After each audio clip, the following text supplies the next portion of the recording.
সংবাদ সবাইকে স্বাগত জানাচ্ছি। আমি ফিরোজ তোহা। শুরুতেই সংবাদ শিরোনাম।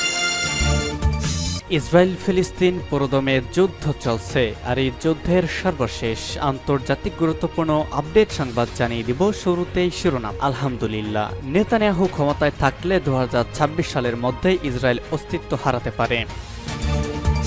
এরপর জানিয়ে দিব অত্যন্ত সুখবর, ইসরায়েলি জাহাজে ইয়েমেনে নতুন হামলা। এদিকে কঠিন পরিস্থিতিতে ফিলিস্তিনকে একা ফেলে যাবে না ইরান, নতুন প্রেসিডেন্টের ঘোষণা।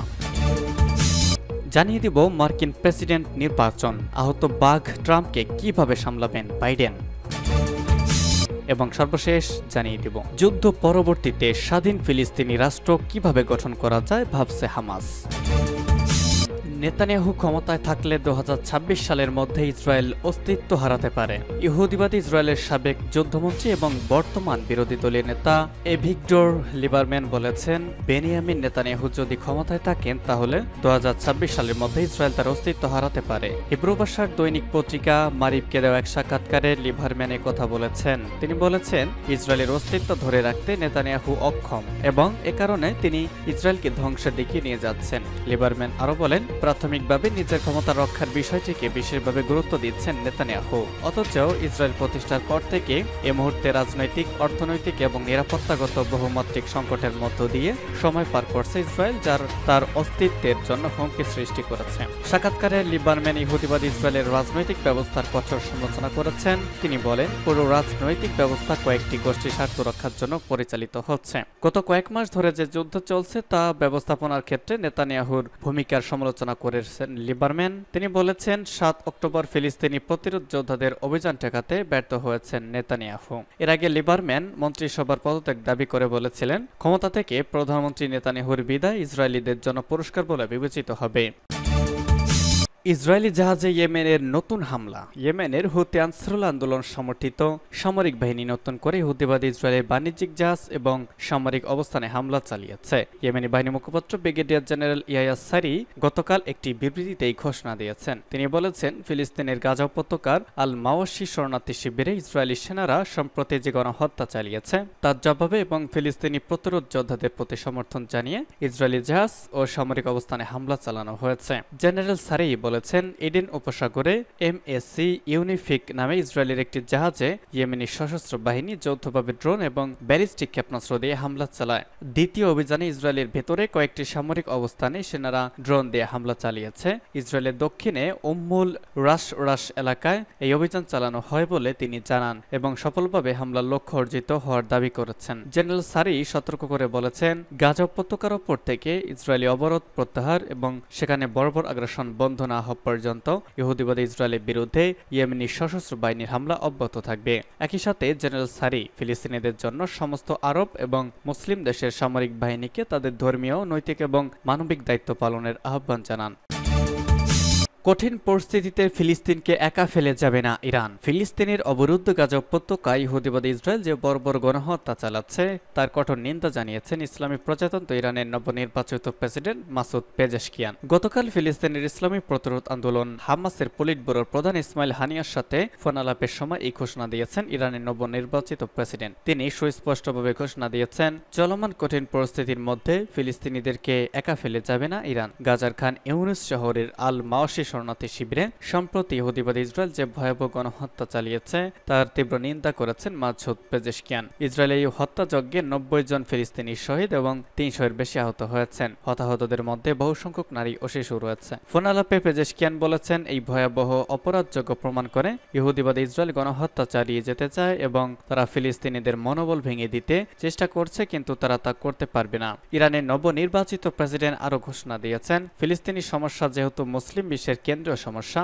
সে কারণে তার প্রশাসন ফিলিস্তিনি ইস্যুকে অগ্রাধিকারের শীর্ষে রাখবে। চলমান এই যুদ্ধ এবং গণহত্যা বন্ধের জন্য ইরান সবকিছু করবে বলেও মাসুদ পেজেশকিয়ান উল্লেখ করেছেন। ফোন আলাপে ইসমাইল হানিয়া ইরানের প্রেসিডেন্ট নির্বাচিত হওয়ায় আবারও মাসুদ পেজেশকিয়ানকে অভিনন্দন জানান। এরপর তিনি গাজা উপত্যকায় ইহুদিবাদী ইসরায়েলের চলমান ঘৃণ্য গণহত্যা ও আগ্রাসনের কথা উল্লেখ করেন। আল মাওয়াশি শরণার্থী শিবিরের গণহত্যার কথা তিনি বিশেষভাবে তুলে ধরেন। হানিয়া বলেন, প্রতিরোধ আন্দোলনের নেতাদের হত্যার জন্য অভিযান পরিচালনা মিথ্যা দাবির মধ্য দিয়ে ইহুদিবাদী ইসরায়েল মূলত তার হত্যাযজ্ঞকে বৈধতা দেওয়ার চেষ্টা করছে। হানিয়া বলেন, হামাস সহ অন্য প্রতিরোধকামী সংগঠনগুলো যুদ্ধবিরতির ব্যাপারে ইতিবাচক অবস্থান গ্রহণের পরও ইসরায়েল এই বর্বরতা চালিয়েছে। গাজা যুদ্ধকে কেন্দ্র করে ইসলামী প্রজাতন্ত্র ইরান যে অবস্থান নিয়েছে তার প্রশংসা করেছেন ইসমাইল হানিয়া। মার্কিন প্রেসিডেন্ট নির্বাচন, আহত বাক ট্রাম্পকে কিভাবে সামলাবেন বাইডেন? প্রথম প্রেসিডেন্সিয়াল বিতর্কে প্রতিদ্বন্দ্বী ডোনাল্ড ট্রাম্পের কাছে যেভাবে নাস্তানুপাত হয়েছিলেন জো বাইডেন, তাতে তার প্রার্থিতার যোগ্যতা নিয়ে প্রশ্ন উঠে গিয়েছিল। সেই ধাক্কা সামলে মাত্রই ঘুরে দাঁড়ানোর চেষ্টা করেছিলেন 81 বছর বয়সী এই নেতা। গত শুক্রবার ডেট্রয়েট বেশ তেজদীপ্ত ভঙ্গিতে ট্রাম্পকে ধরাশয়ী করার ব্যাপারে আত্মবিশ্বাসী বক্তব্য রাখেন বাইডেন, কিন্তু তার 24 ঘন্টা যেতে না যেতেই পাশার দান যেন আবারও উল্টে গেল। শনিবার পেনসিলভানিয়ার বাটলারে ট্রাম্পের নির্বাচনী সভায় চলছিল গুলাগুলি, তাতে আহত হলেন সাবেক প্রেসিডেন্ট, মারা গেলেন তার এক সমর্থক। একটু এদিক ওদিক হলেই কান ছুঁয়ে বেরিয়ে যাওয়া সেই বুলেটে প্রাণ দিতে পারত রিপাবলিকান এই নেতা ডোনাল্ড ট্রাম্প। এই ঘটনার ফলে শুধু যুক্তরাষ্ট্র নয়, গোটা বিশ্বের মনোযোগ এখন ট্রাম্পের দিকে। তার আচরণ ও নির্বাচনী এজেন্ডার নেতিবাচক দিকগুলো ভোটারদের সামনে তুলে ধরার যে চেষ্টা করেছিলেন বাইডেন, সেটির জন্য এক ফুতে হাওয়ায় মিলিয়ে গেল। সমর্থকদের চোখে ট্রাম্প এখন আহত বাঘ, একজন হিরো যিনি দেশের জন্য রক্তে ঝরিয়েছেন। এই মুহূর্তে দেশের নেতৃত্বের জন্য তার চেয়ে বড় দাবিদার আর কে হতে পারে? রাজনৈতিক বিশ্লেষকদের মতে এই ঘটনার পর নিঃসন্দেহে ট্রাম্পের জনপ্রিয়তা বাড়বে। তাতে ভর করে আগামী নভেম্বরে অনুষ্ঠিতব্য নির্বাচনে ভূমিধর জয় পেতে পারেন 78 বছর বয়সী এই নেতা। এমন অবস্থায় ট্রাম্পকে কিভাবে মোকাবেলা করবেন যুক্তরাষ্ট্রের বর্তমান প্রেসিডেন্ট? ডেমোক্র্যাটরা কি নির্বাচনে জেতার আশা ছেড়ে দিবেন? প্রভাবশালী মার্কিন সংবাদ মাধ্যম ব্লুমবার্গের মতে বাইডেনের নির্বাচনে প্রচারণার পথ এখন অনেকটাই শুরু হয়ে এসেছে। রাজনৈতিক সহিংসতা তার যুক্তি খণ্ডনের প্রচেষ্টাকে বাধাগ্রস্ত করবে। মার্কিন প্রেসিডেন্ট যে আশ্বাস দিয়েছিলেন তিনি জাতীয় রাজনীতিতে শালীনতা স্বাভাবিকতা ফিরিয়ে আনবেন, সেটির মূলেও আঘাত করছে এই ঘটনা।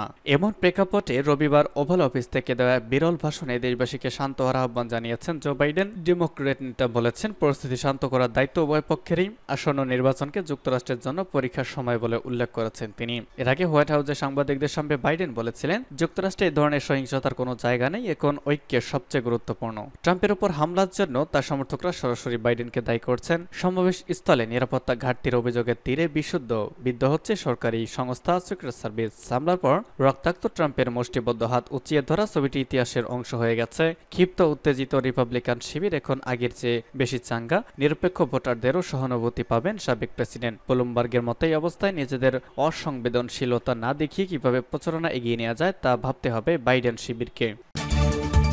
যুদ্ধ পরবর্তী গাজায় স্বাধীন ফিলিস্তিন সরকার প্রতিষ্ঠা করতে হবে, হামাসের আহ্বান। ফিলিস্তিনের ইসলামী প্রতিরোধ আন্দোলন হামাসের শীর্ষ পর্যায়ের কর্মকর্তা হুসাম বাদরান বলেছেন, যুদ্ধ অবসানের পর গাজা এবং পশ্চিম তীরে নতুন এবং স্বাধীন নির্দলীয় সরকার প্রতিষ্ঠা হওয়া উচিত। গতকাল এক বিবৃতিতে তিনি একথা বলেন। কাতার, মিশর এবং আমেরিকার মধ্যস্থতা ইসরায়েল এবং হামাসের মধ্যে যে পরোক্ষ আলোচনা চলছে সে ব্যাপারে কথা বলেছেন হামাস নেতা বাদরান। তিনি বলেছেন, মধ্যস্থতাকারীদের মাধ্যমে আমরা নির্দলীয় জাতীয় দক্ষ সরকার গঠনের প্রস্তাব দিয়েছি, যারা গাজা ও পশ্চিম তীরের দেখভাল করবে। যুদ্ধ পরবর্তী গাজা প্রশাসন প্রতিষ্ঠা ফিলিস্তিনের অভ্যন্তরীণ ব্যাপার এবং তা নিয়ে হামাস বিদেশি কোনো শক্তি বা গোষ্ঠীর সাথে আলোচনা করবে না। হামাসের এই কর্মকর্তা ফরাসি বার্তা সংস্থা এএফপিকে বলেছেন, একটি নির্দলীয় সরকারের প্রস্তাব মধ্যস্থতাকারীদের কাছে করা হয়েছিল। হুসাম বাদরানের মতে, যুদ্ধাত্তর সরকার গাজা উপত্যকা এবং অধিকৃত পশ্চিম তীরে একটি সাধারণ নির্বাচনের পথ প্রশস্ত করবে। ইহুদিবাদ ইসরায়েল দাবি করছে মিশরের সাথে গাজার সীমান্তে ফিলাডেলফি করিডোরের নিয়ন্ত্রণ বজায় রাখবে। এরপর বাদরান এসব কথা বললেন। হামাস বারবার বলছে, যুদ্ধ অবসানের পর ইসরায়েলি সেনাদেরকে গাজার সমস্ত এলাকা থেকে প্রত্যাহার করতে হবে।